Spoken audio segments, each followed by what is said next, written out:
Quand on dit... Euh, Bonsoir, chers frères et sœurs. J'espère que vous allez bien. J'ai suivi une vidéo sur la fameuse phrase du président Patrice Talon, son Excellence, et qui dit vous allez en souffrir, mais vous ne pouvez rien faire. Et cette phrase, c'est presque dans la tête de tous les Béninois, hein. Et quand on entend ça, on dit ah, c'est quel président méchant ça? Hein? C'est un méchant. Pourquoi il va dire ça? Pourquoi il va nous dire ça? Moi, depuis, je dis, pourquoi il va même dire ça? Pourquoi il va oser dire qu'on va en souffrir, mais on ne peut rien faire? Je ne savais pas que c'est une phrase qui a été extirpée de son contexte. C'est aujourd'hui, le 26 février 2023, que donc après des années que j'ai vu une vidéo où la phrase est contextualisée. Moi, je vais vous parler la vidéo avec vous, vous allez écouter vous-même. Sinon, le Béninois est méchant. C'est pour quel enjeu, hein? Pour quel but? On fait une troncature de ce que l'autre a dit. On balance ce qui avantage son clan politique juste pour dénigrer l'autre. Hein? Pour faire voir que l'autre est méchant. Ah, Béninois. Béninois, ce sont ces genres de trucs. La manipulation langagière, ce sont cela. Ça peut être dangereux, le port est une frontière maritime. Quand on dit ça peut être dangereux, le port est une frontière maritime. Écoutez bien, écoutez bien. Sans oublier que le gestionnaire du port, d'abord, n'est pas un opérateur portuaire, ne gère pas les quais, ne gère pas la douane, ne gère pas la police, ne gère pas les renseignements, mais gère le foncier portuaire et les aménagements portuaires. Nous ne confondons pas les dirigeants du port autonome de Cotonou avec l'autorité portuaire, c'est des choses différentes. Je ne vois pas en quoi cet expert a dit quelque chose de sensé en ce qu'il déclare dangereux ce processus, parce que s'il a été choisi à dessein, qu'est-ce qui vous prouve que le ministre de l'Infrastructure et des Transports était favorable à la délégation de gestion? Qu'est-ce qui vous le prouve? Est-ce que vous ne pensez pas qu'à la limite, même les ministres ne vont pas être favorables parce que ça enlève quelque chose? Vous savez comment les gens se battent pour être ministres de l'infrastructure et du transport? Comment les gens se battent pour être ministres de l'économie maritime? Vous savez, disons-nous la vérité. Si on veut construire le pays, il faut qu'on parvienne à nous dire la vérité yeux dans les yeux. Mais vous ne vous demandez pas pourquoi je me prive de ça moi-même à donner, créer un ministère de l'économie maritime pour quelqu'un. Pourquoi je ne le ferai pas? Pourquoi je ne veux pas le faire? Je ne suis pas maso. Pourtant, ça génère de la souffrance. Parce que je résiste aux pressions des familles politiques qui veulent impérativement quelque chose dans lequel ils vont satisfaire leurs intérêts matériels qui relèvent des paramètres de choix politique. Quand on choisit dans un camp politique, on attend parfois, et c'est légitime. Il y a des domaines dans lesquels, quand on est fort, on peut résister parce qu'on dit non, le paramètre politique ne passe pas à ce niveau-là. Ce que vous dites, vous ne serez pas malheureux de me voir demain concéder. Ok, pas de gestion du port autonome, d'accord. Et puis, je vais tellement dans mon évolution, je suis tellement sensibilisé par tout ce que vous dites, y compris par les paramètres politiques, que je finis par donner au port de Cotonou, je finis par donner le port de Cotonou à un partenaire politique, à un groupe politique. Tel mouvement, tel parti politique, je leur donne la dénommée de directeur général du port de Cotonou. Qu'est-ce que vous pouvez faire contre moi? Vous ne pouvez rien faire. Qu'est-ce que vous allez dire à la base? Vous allez aller en grève parce que j'ai nommé un directeur général qui est un illettré, incompétent, tout, mais qui est un partenaire politique important. Vous allez en souffrir, mais vous ne pouvez rien faire. Ce genre d'attitude que vous avez, voilà là où ça conduit les gouvernants. ce genre de propos, ce genre d'attitude, ce genre de recommandations, voilà où ça conduit les gouvernants à finir par tomber dans le péché au lieu de nous encourager à résister aux forces partisanes, la famille, les amis, les partisans politiques, le sentiment de vouloir faire plaisir aux gens. Quand on rentre dans cette dynamique, on ne sait plus s'arrêter. On peut créer une rupture qui, dans quelques années, va enlever le regard des gens sur le port. Et vous savez, l'une des seules raisons que j'évoque, parce que moi j'ai besoin d'avoir une majorité au Parlement. J'ai besoin d'avoir des partisans politiques. Sinon mes programmes ne passeraient pas. Vous savez bien, non? L'un des arguments que je sais à mes partisans politiques pour dire non, le port, vous ne pouvez pas parce que le port c'est dans un autre schéma, c'est bien celui-là. Que je ne nommerai pas directeur général du port. Le port fera l'objet d'un contrat de gestion avec critères de performance. Si je dois nommer demain quelqu'un au port, ce sera ni vous, ni elle. Parce que les exigences politiques que j'ai, je vais devoir, si je dois nommer quelqu'un, je vais devoir en tenir compte. Le gouvernement que j'ai fait, vous avez vu qu'il y a des entrées politiques, non?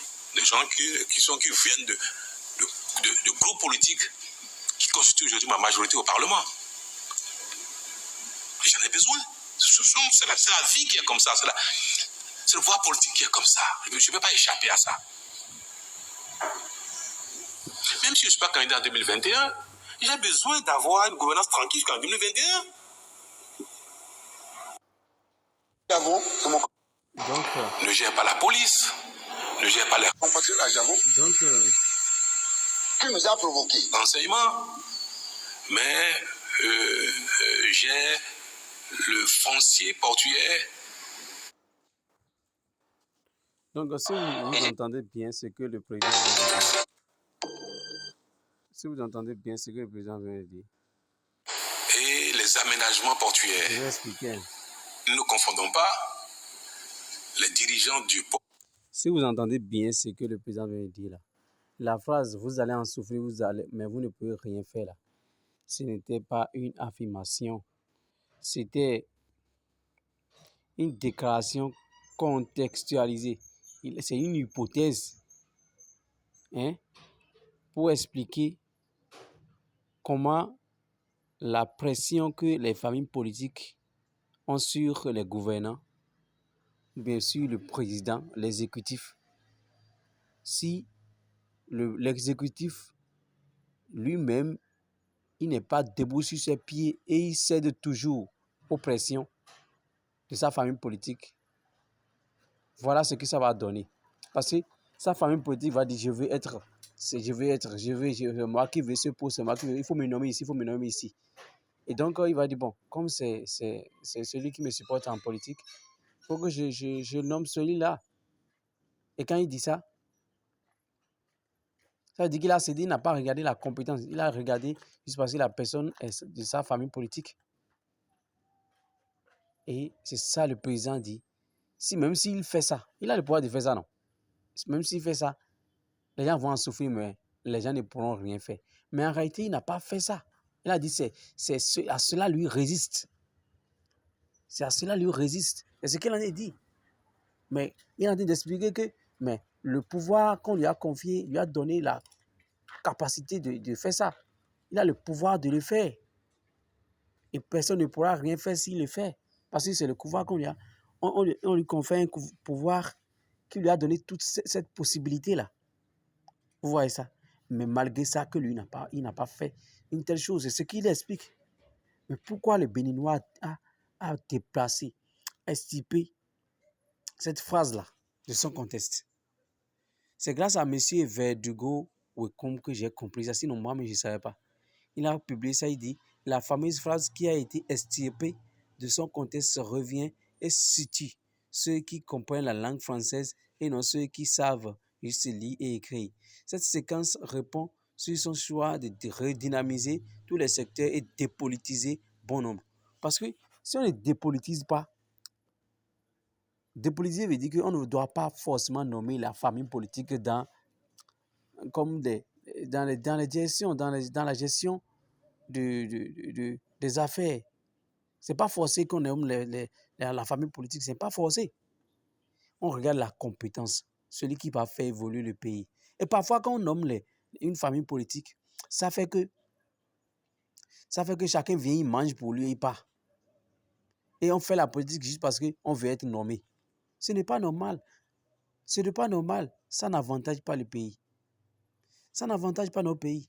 Sincèrement.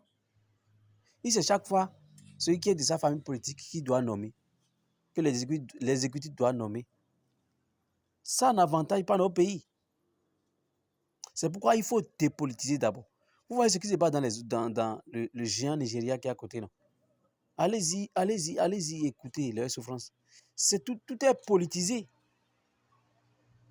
Dépolitisons un peu. On n'a pas dit totalement, mais si dans ta famille politique, tu as des gens très compétents qui peuvent gérer, tu peux nommer. On ne refuse pas. Mais attention aussi, il faut résister à la pression parce que toi qui nommes, parce que tu as nommé aussi, le président a bien dit ça, il a dit, parce que il a besoin d'une majorité au Parlement, non? Juste parce qu'il a nommé de telle famille politique, il n'a pas nommé là-bas, les autres vont retourner contre lui, non? Et ils m'ont dit non, même si on travaille pour lui, c'est comme ça, c'est les autres, ils préfèrent. C'est ça, c'est pas facile de gérer les hommes. C'est pas facile. Ce n'est pas facile de gérer les hommes. Et gérer tout un pays. Tu es dans ta famille, ta petite famille. Est-ce que c'est facile de gérer? Non. Donc moi, je suis convaincu aujourd'hui que il n'a pas... Oh, vraiment, mais j'ai les Béninois, vraiment. Ok, je vais lire ce que le monsieur a dit ici. Cet homme élu assume, il parle du président Talon, assume ses responsabilités dans toutes les décisions qu'il prend et les choix qu'il fait tout en respectant les lois de la République.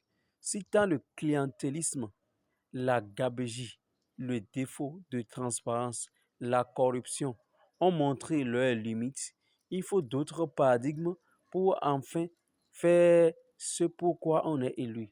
Il ne dit jamais qu'il n'est au courant de rien, mais assume ses responsabilités et dit ce qui doit être sans langue de bois. C'est la politisation de tout qui fait oublier à certains que d'autres Béninois sont ailleurs et les dirigeants de ces pays leur font confiance sur ce qu'ils savent faire, d'où l'expertise est de mise. Les gens sont parfois dans la confusion totale et pensent que l'homme nomme pour nommer.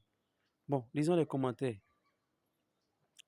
Celui-ci a dit, innocent le connaît quand on veut le développement, le résultat, il faut laisser nos émotions, nos leçons de morale et évoluer autrement. Tu peux avoir un frère menuisier et aller commander un meuble ailleurs. Qui dit mieux? Quelqu'un a dit, vous avez tout laissé l'école pour faire la politique. Maintenant que l'heure a sonné pour valoriser les compétences, vous vous mettez à crier. C'est ça. Les gens ont laissé l'école.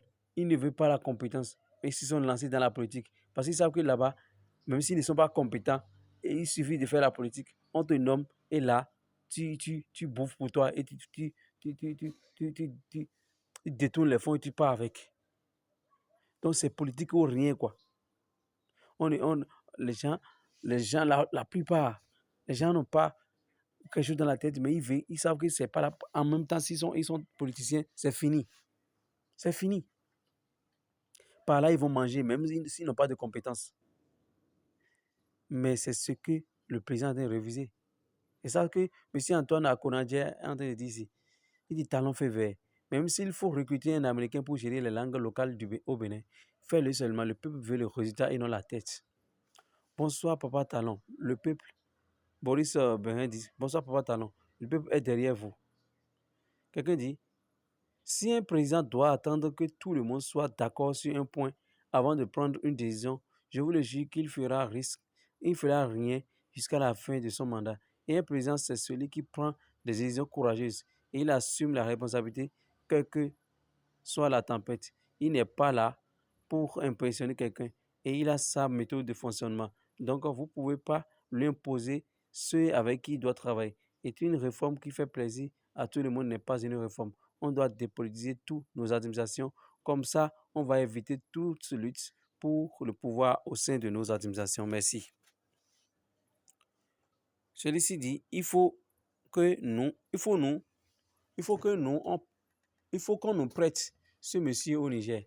Franchement, en ce moment, je retourne au Niger.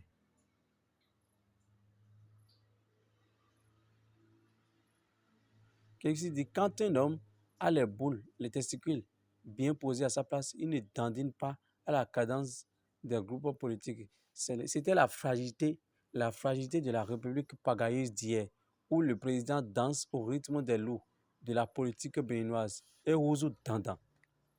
Vous voyez, non? Celui-ci dit, voici le vrai lion de mon pays, Bénin. Quelqu'un dit, l'un des plus grands hommes de tous les temps. Il a Woody, quelqu'un qui dit, donc c'était dans un contexte bien défini, mais malheureusement, le Béninois a juste pris. Vous allez en souffrir, vous ne pouvez rien faire pour nous embrouiller. Merci, ouais, d'accord. Je vais m'arrêter là et je vais dire aux Béninois d'être sincères. Soyons sincères, que Dieu nous bénisse.